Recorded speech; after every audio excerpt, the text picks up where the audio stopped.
زندگی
ہے اس میں بھی یہی ہے امیر مامور کا تعلق بھی ہے اور محبت اور دوستی کا تعلق بھی ہے.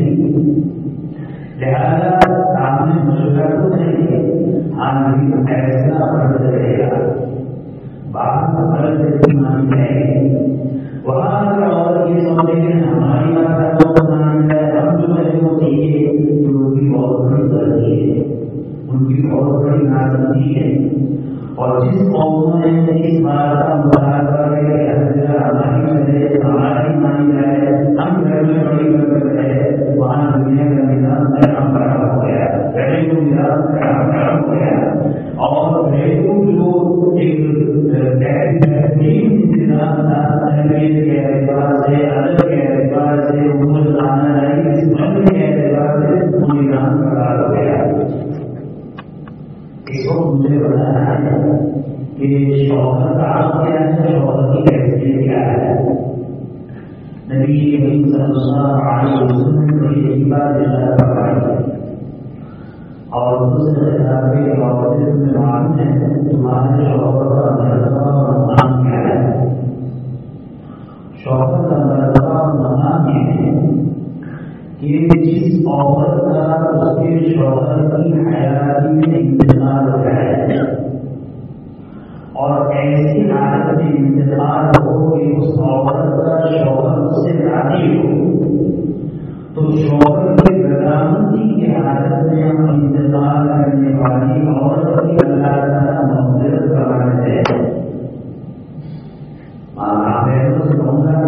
سوچنے کا مقام ہے اللہ نے تمہیں شوہر کا بنا شوہر کا اتنا بڑا مقام ہے، تمہارا انتقال ہوا اور تمہارا شوہر سے تم سے راضی ہے، اس حال میں تمہارا انتقال ہوا، شوہر کی رضامندی اور تعالی شان تمہارے انتقال اور تمہاری مدد کرائے. روایت ہے کہ شوہر کے نبی کریم صلی اللہ علیہ وسلم سے پوچھا گیا کہ مرد پر سب سے بڑا عمل کیا ہے، سب سے بڑی ذمہ داری کس کی ہے. نبی کریم صلی اللہ علیہ وسلم نے فرمایا مردوں پر سب سے بڑا عمل کسی کا ہے تو اس کی ماں کا ہے. ماں سے بڑھ کر مرد پر کسی کا نہیں، ماں باپ دونوں ہیں. پھر پوچھا گیا کہ عورت پر سب سے بڑا کس کا ہے تو نبی کریم صلی اللہ علیہ وسلم نے فرمایا عورت پر سب سے بڑا اس کے شوہر کا ہے. مرد کو بڑا اس کی ماں کا اور عورت پر سب سے بڑا ہے اس کے شوہر کا. اسی لیے نبی کریم صلی اللہ علیہ وسلم کے زمانے میں اللہ کے صحابہ مدینہ منورہ سے باہر جاتے تھے، دین کی محنت کے لیے جہاد کے لیے جاتے تھے. جب ان کا دوسرے شہروں میں دوسرے ملکوں میں جانا ہوا تو انہوں نے دیکھا کہ عجمی بادشاہوں کی جو رعایا ہے وہ عجمی بادشاہوں کا بڑا ادب احترام کرتی ہے اور ادب احترام اتنا زیادہ کرتی ہے کہ مجلس میں وہ بیٹھے ہوتے ہیں اور ان کا بادشاہ مجلس میں آتا ہے تو سب کے سب بیٹھ ہو جاتے ہیں اور جب بادشاہ آ کر اپنے دفتر پر بیٹھتا ہے تو سارے درباری ان کو سجدہ کرتے ہیں. کچھ یہی کہاں کہ ہم اپنے بادشاہ کا احترام کرتے ہیں، اس کا احترام کرتے ہیں، اس کا ادب لگاتے ہیں. حضرت صحابہ رضی اللہ عنہ کے لیے بات ہے کہ اگر ادب لگانے کا یہ طریقہ ہے سجدہ کیا جائے تو ان بادشاہوں سے زیادہ حیثیت تو ہمارے نبی صلی اللہ علیہ وسلم کی جو ہمارا جو خوبیاں اللہ تعالیٰ نے جو بنائی کو عطا فرمایا ان بادشاہوں کی حیثیت ہی نہیں. اگر اعزاز اکرام اور احترام کی بجائے کا بہترین طریقہ یہ ہے تو ہمیں بھی چاہیے کہ ہم اپنے نبی کو سجدہ کریں. چنانچہ جب دوسرے شہروں سے مدینہ منورہ لوٹے تو مدینہ منورہ آنے کے بعد انہوں نے یہ جذبہ نبی کریم صلی اللہ علیہ وسلم کے سامنے پیش کیا کہ اللہ کے رسول ہم نے اجمیوں کو دیکھا کہ وہ اپنے بادشاہوں کو سجدہ کرتے ہیں، ہمارا بھی چاہتا ہے کہ آپ کا عادت لگانے میں آپ کا احترام کرنے میں ہم بھی جب نبی کریم صلی اللہ علیہ وسلم نے بات کی تو آپ نے ارشاد فرمایا لو كنت آمر عبدا ان يسجد لعلي لأمرت المرأة ان تسجد لزوجها صلى الله عليه وسلم. میرے صحابہ اللہ کے علاوہ اگر کسی کو سجدہ کرنا جائز ہوتا اور میں کسی کو کسی کے لیے سجدہ کرنے کا حکم کر رہا تو میں عورتوں سے کہتا کہ اپنے شوہر کو سجدہ کرے. وہاں بتایا پہلی بات یہ بتائی کہ اللہ کے علاوہ کسی کو سجدہ کرنا جائز نہیں.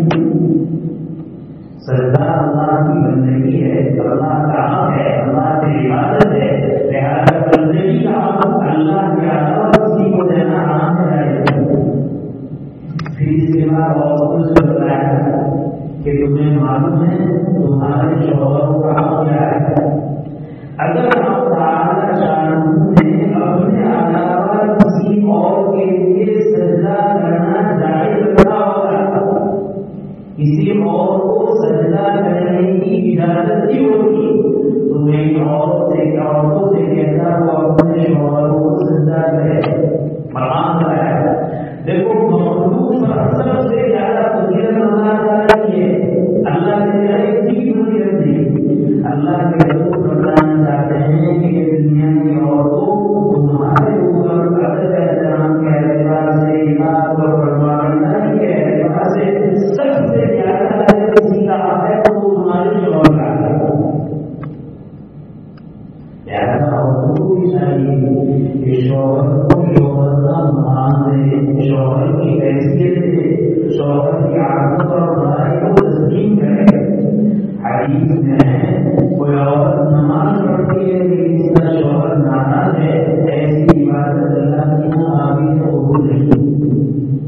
اسی لیے نبی کریم صلی اللہ علیہ وسلم نے ارشاد فرمایا جو عورت 5 وقت کی فرض نماز ادا کرتی ہے، رمضان کے روزے رکھتی ہے، اپنی شرمگاہ کی عبادت کرتی ہے اور اپنے شوہر کی اطاعت اور فرمانبرداری کرتی ہے، یہ 4 کام کرنے والی عورتوں کو قیامت کے دن کہا جائے گا کہ جنت کے دروازوں میں سے جس دروازے سے جنت میں داخل ہونا چاہے داخل ہو جائے.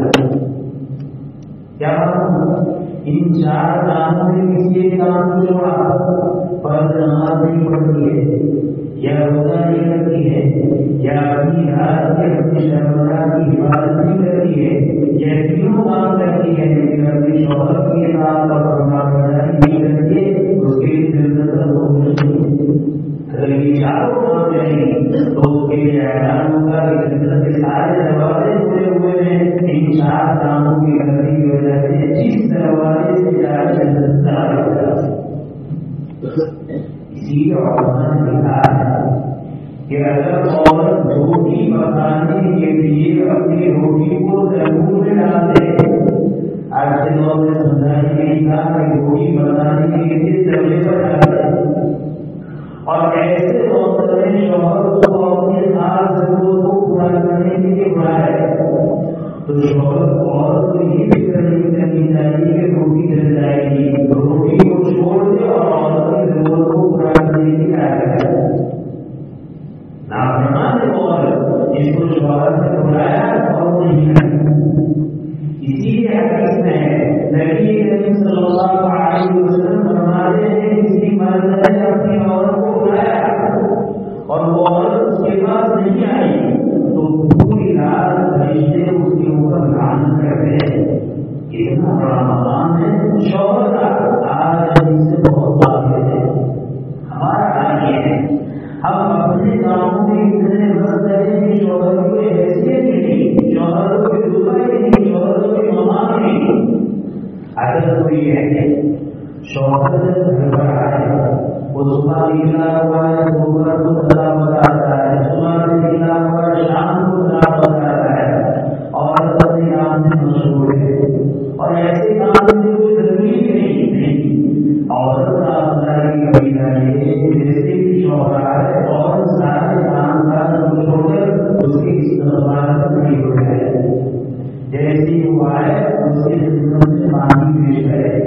پنکھے کی ضرورت ہے اس کو ہوا کرے، اپنے سارے کام کاج کو آگے پیچھے کر کے اس کی طرف متوجہ ہو جائے۔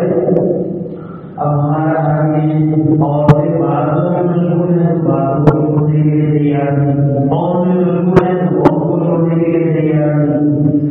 علماء نے تو یہاں تک لکھا ہے کہ اگر والدین کے ساتھ عورت بھی عورت نہ لگ رہی ہے اور اس کا شوہر آ جائے تو والدین سے سے کہیں کہ ہمارے گھر والے آ رہے ہیں، سرکار آ رہے ہیں، میرے بات میں مقبول نہیں۔ اگر بات کیا نبی کریم صلی اللہ علیہ وسلم نے ارشاد فرمایا کہ عورت کا شوہر کا حق یہ ہے کہ شوہر نے جس گھر میں رکھا ہے اس گھر سے باہر اس کی اجازت کے بغیر نہیں ہے۔ لہٰذا جو عورت شوہر کی اجازت کے بغیر گھر سے باہر نکلتی ہیں فرشتے اس پر لعنت کرتے ہیں جب تک دوبارہ وہ گھر میں نہ آئے۔ اور دوسرا یہ ہے کہ عورت ایسے آدمی کو شوہر کے گھر میں داخل نہ کرے جس کو شوہر پسند نہیں کرائے گا۔ اجنبی کا تو سوال نہیں، جو مرد عورت کے محرم ہے لیکن شوہر پسند نہیں کرتا ہے، اس طرح کی بنیاد پر انسان اجنبی ہے، ایسے مرد کو بھی گھر میں آنے لگے۔ اور یہ بھی حدیث میں فرمایا گیا کہ عورت شوہر کے بستر کو کسی اور کو نہ ملائے۔ بہت سارے مطلب ہے، ایک عام مطلب ہے کہ جو بستر شوہر کا ہے اس بستر پر شوہر کسی اور کو بیٹھنے کو پسند نہ کرے اس کو نہ ملائے۔ حضرت حبیبہ رضی اللہ تعالیٰ عنہ جو حضرت ابو سفیان رضی اللہ عنہ کی بیٹی ہے، اپنے شوہر کے ساتھ ہجرت کر کے حبشہ گئے۔ تھوڑے دنوں کے بعد ان کا شوہر نصرانی بن گیا۔ یہ شادی وہاں گئی۔ نبی صلی اللہ علیہ وسلم نے شاہ حبشہ کے ذریعے سے درخواست نکاح بھیجا۔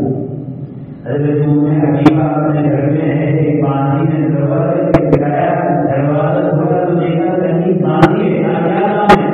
شاہ حبشہ نے نبی کریم صلی اللہ علیہ وسلم کا پیغام بھیجا ہے۔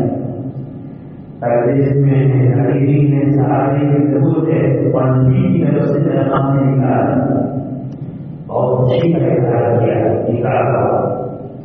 شاہ حبشہ نے اپنی طرف سے باہر ادا کیا، پھر آپ صلی اللہ علیہ وسلم کو مدینہ بلایا۔ اس زمانے میں ان کے والد بھی ایمان نہیں لائے تھے اور آپ صلی اللہ علیہ وسلم کے بہت بڑے دشمن تھے ابو سفیان۔ صلح حدیبیہ کا موقع آیا، ایک سال تک ان لوگوں نے صلح کی بادشاہی کی لحاظ رکھا اور اس ایک سال کے بعد عہد کو توڑ دیا۔ پھر دوبارہ صلح کو برقرار کرنے کے لیے عرب کے مختلف بڑے بڑے لوگ آئے لیکن معاملہ نہیں ہوا۔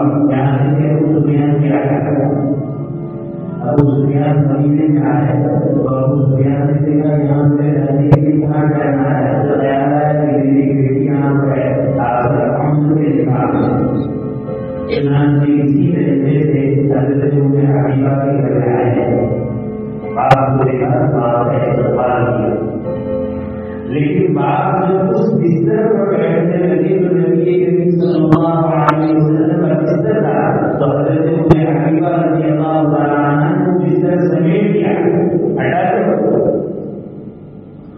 تو آپ ابو سفیان پوچھنے لگے بیٹی کیا بات ہے، کیا میری سے بستر پہ آئے نہیں، کیا یہ بستر پہ آئے نہیں؟ حضرت حبیبہ رضی اللہ تعالیٰ عنہ فرمانے لگی آپ اس بستر پہ آئے نہیں ہیں، کیوں؟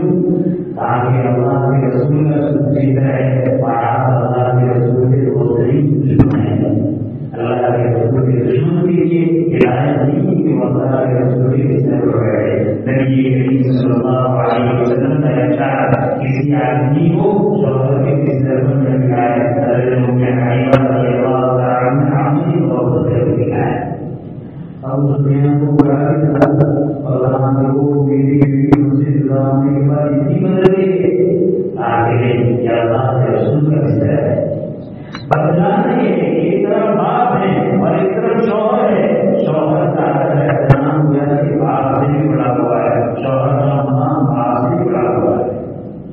لہذا عورتوں کو چاہیے کہ وہ اپنے شوہر کو شوہر کا مقام میں شوہر کی حیثیت دے اور اس بات کو ہمیشہ سامنے رکھے کہ اللہ کے رسول نے ان کو اتنا بڑا مقام دیا ہے، اتنا بڑا مقام دیا ہے کہ اگر سجدہ کرنا چاہے ہوگا تو ہمارے لیے اس کی اجازت ہوگی کہ ہم اپنے شوہر کو سجدہ کریں۔ اللہ کے رسول نے یہ فرمایا کہ اولاد کے لیے جائز قرار دیا جائے کہ وہ اپنے ماں باپ کو سجدہ کرے، یہ فرمایا۔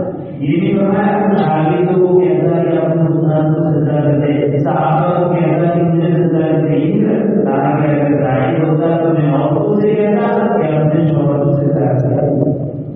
اسی لیے علماء نے لکھا ہے کہ نفلی عبادت بہت بڑا اجر و ثواب رکھی ہے، فرض عبادت کا کرنا تو ضروری ہے لیکن ہم تعالیٰ شان کا قرب نزدیک کی نفل عبادت سے حاصل حاصل ہوتی ہے۔ لیکن علماء نے لکھا ہے نفلی عبادت کے لیے شوہر کی رضامندی ضروری ہے۔ اگر آپ شوہر کے موجود ہیں اور عورت نفلی روزہ کرنا چاہے تو شریعت کا حکم یہ ہے کہ پہلے اپنے شوہر سے اجازت دے، شوہر اجازت دے تو نفلی روزہ رکھے، اجازت کے بغیر نفلی روزہ نہ رکھے۔ اور آپ نے ایسا کیے تاکہ اگر کوئی رکاوٹ نہ ہو، کوئی ضرورت نہ ہو اور عورت نفلی روزہ رکھنا چاہے تو شوہر کو اپنی اجازت دے دے، لیکن اگر کوئی ضرورت ہے، کوئی رکاوٹ ہے اور شوہر اجازت نہ دے تو عورت کے لیے نفلی روزہ رکھنا جائز نہیں۔ اگر روزہ رکھا تو اجر و ثواب نہیں، شوہر کی نافرمانی کی وجہ سے گنہگار ہوگی۔ یہ ہے شوہر کا مقام، یہ نفلی عبادت ہے جس کے ذریعے سے آدمی اللہ کا قرب حاصل کرتا ہے۔ اس کے بعد وہ یہ ہے کہ اگر شوہر اجازت نہ دے تو عورت نفلی روزہ نہ رکھے۔ یہ مقام ہے شوہر کا۔ آج کل ہماری ماں بہن بیٹیوں میں یہ کہانی ہے کہ انہوں نے اپنے شوہر کے مقام کو نہیں پہچانا، اپنے شوہر کی حیثیت کو نہیں پہچانا۔ نہیں، دیکھو حدیث روایت سے تو معلوم ہوتا ہے کہ جس طریقے سے ماں باپ کی رضامندی میں اللہ کی رضامندی ہے، اسی طرح شوہر کی رضامندی میں اللہ کی رضامندی ہے، اور ماں باپ کی ناراضگی میں اللہ کی ناراضگی ہے، اسی طرح شوہر کی ناراضگی میں اللہ کی ناراضگی ہے۔ لہذا اگر عورت نے شوہر کے نہ کہنے کے باوجود، نہ کرنے کے باوجود نفلی روزہ رکھا اور وہی نفلی روزے سے اللہ کا قرب حاصل ہوتا ہے تو اللہ کے حکم کو ہوا ہے کہ اللہ کا حکم ہے کہ شوہر کی اجازت ہو، اور شوہر کی اجازت نہیں اور روزہ رکھا تو اس گناہ کا اللہ کی طرف سے قرب نہیں ہوگا، اجر و ثواب نہیں ہوگا۔ سمجھ چاہیے اس طریقے سے عورتوں کی اس بات کا ضرور خیال رکھنا چاہیے، عورتوں کو ہمیشہ اپنے شوہر کی رضامندی اور خوشنودی کو پیش نظر رکھنا چاہیے۔ اور علماء نے تو یہاں سے لکھا ہے کسی معاملے میں اگر بندش ہو جائے اور واقعات غلطی شوہر کی ہے اور دونوں آپس میں بولنا بند کر دے، جبکہ شریعت کی تعلیم یہ ہے کہ سعادت شوہر کے اصول کے باوجود وہ پہل کرے، شوہر کو منوانے میں، شوہر کو راضی کرنے میں، شوہر کو خوش کرنے میں وہ پہل کرے کہ آپ میرے شوہر ایماندار ہیں، چلو آپ کے لیے یہ غلطی ہے میں معافی مانگوں۔ اگر کہیں معاملہ بگڑ گیا اور واقعات اصول عورت کا ہے، جبکہ عورت اس چیز پر آ جاتی ہے کہ وہ شوہر کے سامنے جھکنے کے لیے تیار نہیں، معافی کرنے کے لیے تیار نہیں، کہاں کرنے کے لیے تیار نہیں، یہ بہت بڑی بدبختی ہے۔ روایتوں سے معلوم ہوتا ہے کہ جو عورت اپنے شوہر کو ستاتی ہیں، پریشان کرتی ہیں، تو جنت میں جو ہوئے ہیں گرو کو اللہ نے مردوں کے لیے پیدا کیا ہے، وہ ہوئے یہ کہتی ہیں کہ اللہ کی بندی اپنے شوہر کو نہ بتاؤ، یہ تمہارے پاس تھوڑے دن کے مہمان ہیں کہ ہمارے پاس آنے والے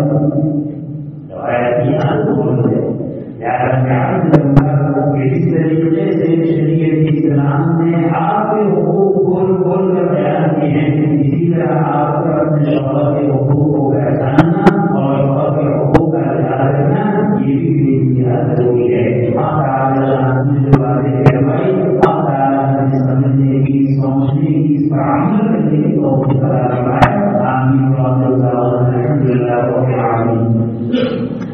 سبحان الذي سبحان الواحد سبحان الله الصمد سبحان الله السماء الذي عمل سبحان الله الأرض سبحان الله الخلق أعصاب عددا سبحان الله التصور سعادة سبحان الذي لم يخلق صاحبه ولا ولدا سبحان الذي لم يلد ولم يولد ولم يكن له كفوا أحد.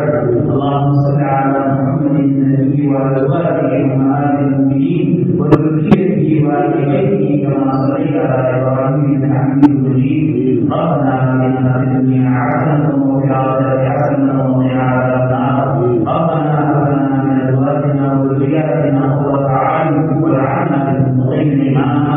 ربنا ظلمنا أنفسنا وإن لم تغفر لنا وترحمنا لنكونن من الخاسرين. اللهم حبب إلينا الإيمان وزينه في قلوبنا وكره إلينا الكفر والفسوق والعصيان واجعلنا من الراشدين وجعلنا من المهديين.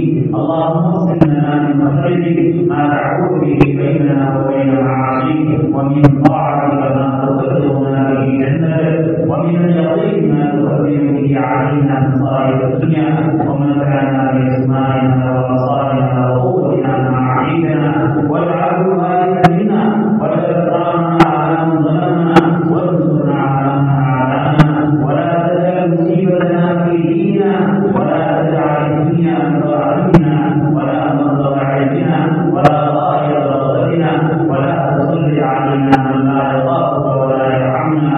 اللهم زدنا ولا تنقصنا وأكرمنا ولا تهنا وعافنا ولا تحرمنا وآتنا ولا تؤثر علينا ربنا وارحمنا.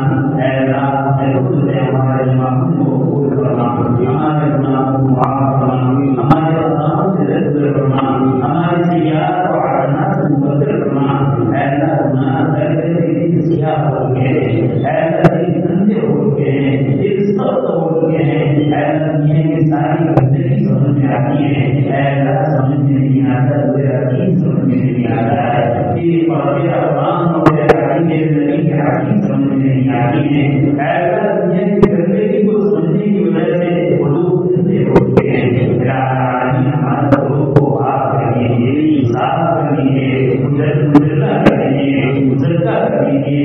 اے اللہ تیرے دین کو سمجھنے کی صلاحیت اور استعداد عطا فرما دیجیے. تیرے دین کو سمجھا دیجیے دین پر چلنا آسان فرما دیجیے دین کو قبول کرنا آسان فرما دیجیے. اے اللہ دین اور دین کی وجہ سے آج سے آپ کی نافرمانی کرتے رہے اور نفس الشیطان کا اتباع کرتے رہے. اے اللہ زندگی کا بڑا حصہ گزرتا ہے نہ معلوم ہماری عمروں میں کتنے دن باقی ہے کتنے گھنٹے باقی ہے کتنے سال باقی ہے. میرا عالمین بڑی آنندی انتظاری کے ساتھ بڑے اثر کے ساتھ یہ درخواست ہے. اے اللہ زندگی کی جتنے بھی رقم باقی ہے اے اللہ آپ کی بات اور زندگی نصیب فرما آپ کی بنا والی زندگی نصیب فرما. اے اللہ آپ کے احکام کو چھوڑ کر آپ کی ناراضگی والی زندگی کو اپنایا ہے اور دنیا میں ہر طرح سے زندگی کو خاص ہو گئے. اے اللہ غیر کا بھی نافرمان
حفاظت فرما الہی ہمارے بیماروں کو شفا کاملہ دائمہ مستقرہ نصیب فرما پریشان حال کی پریشانی کو دور فرما ایسا حال بندے اور بندیاں شیطانی مسائل شروع کرا ہے ایسا ان کو نظر فرما ایسا جن کی بیٹیاں بغیر شوہر کے ان کو بہترین دعا نصیب فرما جن سے بیٹے بغیر چھوڑ کے ان کو بہترین چھوڑ نصیب فرما ایسا جن کو آپ نے چھوٹی کو چھوڑا ہے ان کو اولاد صالحہ نصیب فرما ایسا جتنی بیٹیاں ہیں شادی کے بعد ایک لمبا عرصہ گزرتا ہے ایسا گھر والوں کی طرف سے ایسا سسرال والوں کی طرف سے تانا سن کے آپ کو رکھی ہے ایسا اولاد ہے آپ کا کام ہے ایسا ان تمام ماؤں کی گود کو اولاد صالحہ سے مارمار فرما ایسا ہمیں اپنے اولاد کی بہترین تعلیم اور تربیت کا اہتمام نصیب فرما ایسا ہم اس دور میں اپنے اولاد کے ساتھ زندگی بسر کی شاید ماضی بھی ایک بسری ہوئی ہو